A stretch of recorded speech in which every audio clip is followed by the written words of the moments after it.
Hello everyone, मैं फिर से प्रगति। आज आप लोग को कुछ फंडामेंटल क्लासेस ऑफ सेल को मैं डिस्क्राइब करना चाहती हूँ, को मैं पढ़ाना चाहती हूँ।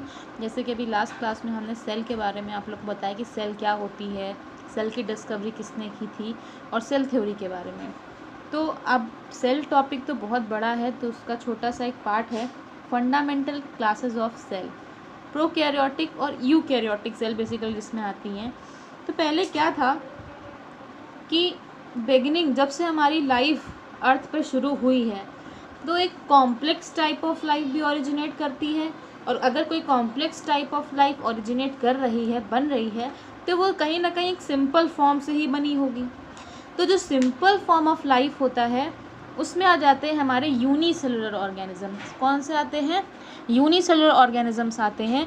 और अगर हम बात करते हैं थोड़े कॉम्प्लेक्स फॉर्म की, तो कॉम्प्लेक्स फॉर्म में हमारे आ जाता है मल्टी सेलुलर ऑर्गेनिज्म। तो यूनिसेलुलर ऑर्गेनिज्म का क्या मतलब है? ऑर्गेनिजम्स तो आप सभी लोग जानते ही हैं। यूनिसेलुलर का मतलब है, यूनी मतलब होता है सिंगल, तो यूनी मतलब है सिंगल, और यूनिसेलुलर ऑर्गेनिज्म मतलब वो ऑर्गेनिज्म जो सिंगल सेल्ड होते हैं, जो सिर्फ एक सेल के बने होते हैं। और उसके बाद आ जाता है मल्टी सेलुलर ऑर्गेनिज्म। जो मल्टी सेलुलर ऑर्गेनिजम्स हैं, मल्टी मतलब मैनी, मतलब ये कई सारी सेल से मिलकर के बने हैं। तो दो तरीके के ऑर्गेनिजम्स होते हैं। अब जब इसको और फर्दर स्टडी किया गया तो पता चला कि two basic classes of cells हैं। Two basic classes of cells हैं, एक प्रोकैरियोटिक सेल है और दूसरा यूकैरियोटिक सेल है। तो प्रोकैरियोटिक सेल में हम क्या जानते हैं? प्रोकैरियोटिक सेल जो है उसमें सिर्फ बैक्टीरिया की क्लासेस आती हैं, बैक्टीरियल फैमिलीज़ को सिर्फ आती हैं उसमें, जो प्रोकैरियोटिक सेल है। और वहीं जो दूसरी तरफ यूकैरियोटिक सेल है, तो यूकैरियोटिक सेल में कौन कौन से इन्वॉल्व हो रहे हैं? प्रोटोजोअन्स, जितने भी प्रोटोजोआ फैमिली होती हैं, जितने भी फंजाई होते हैं, प्लांट्स, एनिमल्स, मतलब बैक्टीरिया को छोड़ के सारी चीज़ें यूकैरियोटिक्स में आती हैं। ठीक है, तो अब इस चीज़ को बिल्कुल से याद कर लीजिए कि प्रोकैरियोटिक में सिर्फ बैक्टीरिया जो होते हैं सारे वो प्रोकैरियोटिक में इंक्लूड होते हैं, और जो प्रोटोजोअन्स, फंजाई, प्लांट्स, एनिमल्स हैं ये सब यूकैरियोट्स में इंक्लूड होते हैं। अब दूसरी एक लास्ट चीज़ हम बता दें, लास्ट तो नहीं है, जेनेटिक मटेरियल एक बिग डिफरेंस है और एक अच्छी बात है जो आप लोग को पता होनी चाहिए। जिसके जो जेनेटिक मटेरियल होता है, जो कि प्रोकैरियोटिक में जो इनका प्रोकैरियोट्स का जो भी जेनेटिक मटेरियल होता है वो न्यूक्लियोइड में प्रेजेंट होता है, और जो यूकैरियोटिक में है वो न्यूक्लियस। सेल जितनी पजेस होती, जितनी बनती हैं यूकैरियोट्स में, वो सब न्यूक्लियस से लेना देना है और इसमें न्यूक्लियाइड से। ठीक है, अब हम इनका डिफरेंस बता दें क्योंकि एग्ज़ाम में बेसिकली डिफरेंस पूछा जाता है, तो हम डिफरेंस क्लियर कर दें आप लोग। तो ठीक है, अब हम लोग डिफरेंस की बात करते हैं। तो डिफरेंस देख लीजिए, यूकैरियोटिक और प्रोकैरियोटिक में कुछ सिंपल और इजी डिफरेंसेस हैं जो आसानी से आप लोग याद कर सकते हैं और एग्जाम में लिख सकते हैं। तो पहला है, अगर हम बात करें दोनों में सेल डिवीज़न की, प्लस ये पॉइंट्स हम ऐसे लिख देते तो आपको याद करने में भी ईजी रहता है कि सिर्फ 5 पॉइंट्स और इसमें होता है कि नहीं होता है, कैसा होता है कैसा नहीं होता है, बस ऐसे आप लोग को इजी लैंग्वेज में लिखना रहेगा। ठीक है, तो पहला पॉइंट हमारा आता है सेल डिवीज़न की बात अगर हम करें तो यूकैरियोटिक में जो सेल डिवीज़न होता है वो माइटोसिस के थ्रू होता है। माइटोसिस प्रोसेस से सेल डिवाइड होती हैं यहाँ पे।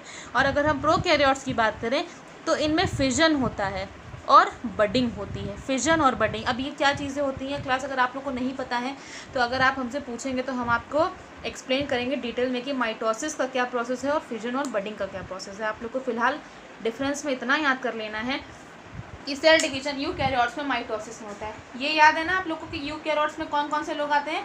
प्रोटोजोअन्स, फंजाई, प्लांट्स, एनिमल्स सब यूकैरियोट्स में आते हैं। प्रोकैरियोट्स में सिर्फ बैक्टीरियाज आते हैं, इसीलिए इनमें फिजन और बडिंग होती है और इनमें माइटोसिस होता है। अब हम बात करते हैं क्रोमोसोम्स की। तो क्रोमोसोम्स में यूकैरियोटिक में complex chromosomes composed of DNA and histone protein. क्योंकि ये यूकैरियोट्स हैं, ये थोड़े कॉम्प्लेक्स टाइप के, क्योंकि ये मल्टी सेलुलर में आ जाएंगे तो इनमें जो डीएनए जो क्रोमोसोम्स होते हैं वो डीएनए और हिस्टोन प्रोटीन के मिलके बने होते हैं। और यही हम बात करें प्रोकैरियोट में, तो प्रोकैरियोट में सिर्फ सिंगल सेड है, यूनिसेलुलर है, बैक्टीरियाज हैं, तो इनमें single and simple chromosome structure होता है, इसमें कॉम्प्लेक्स स्ट्रक्चर होता ही नहीं है, इसलिए इसमें डीएनए और हिस्टोन प्रोटीन भी नहीं होता है, सिंगल एंड सिंपल क्रोमोसोमिक स्ट्रक्चर होता है। नेक्स्ट साइटोप्लाज्मिक ऑर्गेनल्स की हम बात करें। साइटोप्लाज्मिक ऑर्गेनल्स यूकैरियोट में या तो सिंगल और या double layer cell organelles present होते हैं। डबल लेयर सेल ऑर्गेनल्स कैसे हो गए? Mitochondria, Golgi body, endoplasmic reticulum, ये सब जो हैं ये साइटोप्लाज्मिक ऑर्गेनल्स के अंतर्गत आते हैं, और इसमें सिंगल और double layer cell organelles present होते हैं। और प्रोकैरियोट्स में ये ऑर्गेनल्स एब्सेंट होते हैं, प्रेजेंट होते ही नहीं हैं। फिर हमारी बात करें साइटोस्केलेटल सिस्टम की। साइटोस्केलेटल सिस्टम यूकैरियोट्स में प्रेजेंट होता है, प्रोकैरियोट्स में प्रेजेंट नहीं होता है, ये चीज़ याद कर लीजिए। साइटोस्केलेटल सिस्टम यूकैरियोट्स में प्रेजेंट है और यूकैरियोट्स में प्रोकैरियोट्स में एब्सेंट है। ठीक है, लास्ट आ जाता है हमारा साइज़। साइज़ की हम बात करें तो जाहिर सी बात है यूकैरियोट्स हमारा कॉम्प्लेक्स स्ट्रक्चर है, कॉम्प्लेक्स क्रोमोसोमिक स्ट्रक्चर है, तो लार्ज साइज ही होगा। और बैक्टीरिया का जो कि प्रोकैरियोटिक फैमिली में आते हैं, यानी प्रोकैरियोट्स का स्मॉल साइज होगा।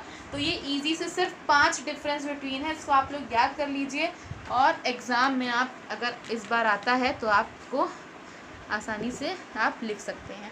अगर आप लोग को और भी कोई ऐसे टॉपिक्स हैं जो आप लोग हमसे पढ़ना चाहते हैं तो आप लोग हमें मैसेज कर सकते हैं, तो हम अपने उस टॉपिक्स पे वीडियोस, लेक्चर, नोट्स बना करके आपको प्रोवाइड करा देंगे। Okay, thank you class.